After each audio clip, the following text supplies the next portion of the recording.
Hello, નમસ્કાર. હું doctor Manoj Yadav છું. વડોદરામાં ચેસ્ટ ફિઝિશિયન તરીકે હું પ્રેક્ટિસ કરું છું છેલ્લા 20 વર્ષ કરતાં વધારેથી. ચેસ્ટ ફિઝિશિયન એટલે છાતીના રોગ જેમ ખાંસી, શ્વાસ એ બધા હોય એના અમે સ્પેશિયાલિસ્ટ છીએ. અમારા ફિલ્ડમાં ખાંસી એક એવી વસ્તુ છે જે ઘણા બધા લોકોને પરેશાન કરે છે. ખાંસીના કારણે તો બહુ બધા હોય છે, પણ ખાસ કર બાળકોમાં અમુક વાર જ્યારે ખાંસી થાય તો પેશન્ટ અને એમના રિલેટિવ એટલે એમના પપ્પા, મમ્મી, બાકી ઘરના બહુ હેરાન થઈ જાય છે. ખાંસીના ઘણા બધા કારણ હોય જેમ કે અસ્થમા, શરદી ખાંસી, ગળામાં કશું અટકી ગયું હોય, ઇન્ફેક્શન કોઈ પણ જાતનું હોય તો. આ બધામાં એક બીજી વસ્તુ છે જે ખાંસીનું કારણ બને છે એ જીઆરડી જેને કહેવાય છે ગેસ્ટ્રોઇસોફેજલ રિફ્લક્સ ડિસીઝ. થાય છે શું કે પેશન્ટ જ્યારે જમે છે તો એમના ખાવાની વસ્તુ જે પેટની સામગ્રી છે એ પાછી બેક આવે છે અને આના લીધે એ ફેફસામાં કે શ્વાસ નળીમાં જાય છે અથવા તો વોકલ કોર્ડ જે છે ત્યાં અટકે છે. ત્યાં અટકે છે એના લીધે ખાંસી આવે છે. તો આ જીઆરડી થાય છે શું? એક્ઝેક્ટલી શું છે? આપણે બધાને ખબર છે એસિડિટી શું છે કે પેટમાં બળતરા થાય, ઓડકા જેવું આવે, પછી જી મચલાય, પછી ગેસ ભરાઈ જાય. એ બધા આપણને ખબર છે. પણ આપને જાણીને હેરાની થશે કે લગભગ 1/3 એટલે લગભગ 33% 35% લોકો અથવા તો 10માંથી 3 થી 4 લોકોને લક્ષણો નથી હોતા. પણ એમને આ તકલીફ હોય છે એસિડિટીની અને રિફ્લક્સની. જેને એસિડિટી થાય પછી રિફ્લક્સ એટલે બાકી બે પેટની સામગ્રી જે છે જેની અંદર ખાવાનું પણ હોય કે એસિડ હોય કે નોન એસિડિક વસ્તુ પણ હોય એ બધી ઉપર ચડે અને જે જગ્યા પર આપણે શ્વાસ નળી અને અન્નળી એ બધું છૂટું થાય એ જગ્યા પર એને ઇરિટેટ કરે અને પેશન્ટને ખાંસી થાય છે. દાખલા તરીકે હું તમને એક વિડીયો સંભળાવીશ જે એક ઓડિયો ક્લિપ સંભળાવીશ જેની અંદર પેશન્ટને કેટલી ખાંસી થાય છે એ આપ સાંભળી શકો છો. આ પેશન્ટને લગભગ 2 દિવસથી આવી રીતે ખાંસી હતી અને બધી દવાઓ ખાંસી બંધ કરવાની આપી છતાં એને કોઈ ખાસ રાહત થતી નથી. બધું જાણ્યા પછી ખબર પડી કે એમને બહારના કુરકુરે, વેફર્સ એ બધું ખાવે છે, બહારના ચિપ્સ અને બધા.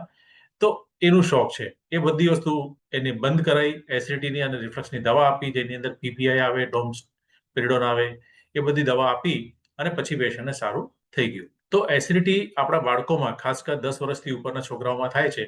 તો જો બહારની વસ્તુ પેકેટ પડીકી ખાતા હોય તો એ બધી વસ્તુ બંધ કરાવો.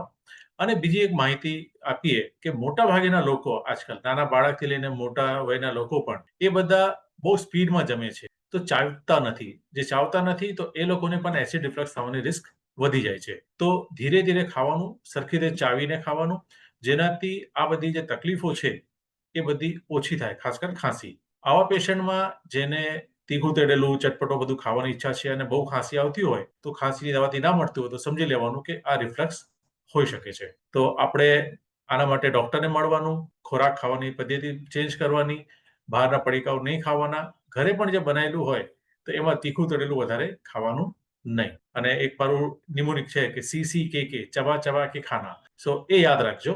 તો કોઈ પણ પેશન્ટ બાળકોમાં ખાંસી આવતી હોય, લાંબા સમયથી વારે ઘડી ખાસ કર જમ્યા પછી અથવા તો જમવાના પછી આડા પડી જાય ત્યારે તો સમજી લેવાનું કે રિફ્લક્સનું પ્રોબ્લેમ હોઈ શકે છે. તો આઈ થિંક આટલા જે છે મેં માહિતી તમને આપી, 1-2 દાખલા આપીએ, એક ઓડિયો ક્લિપ સંભળાવી.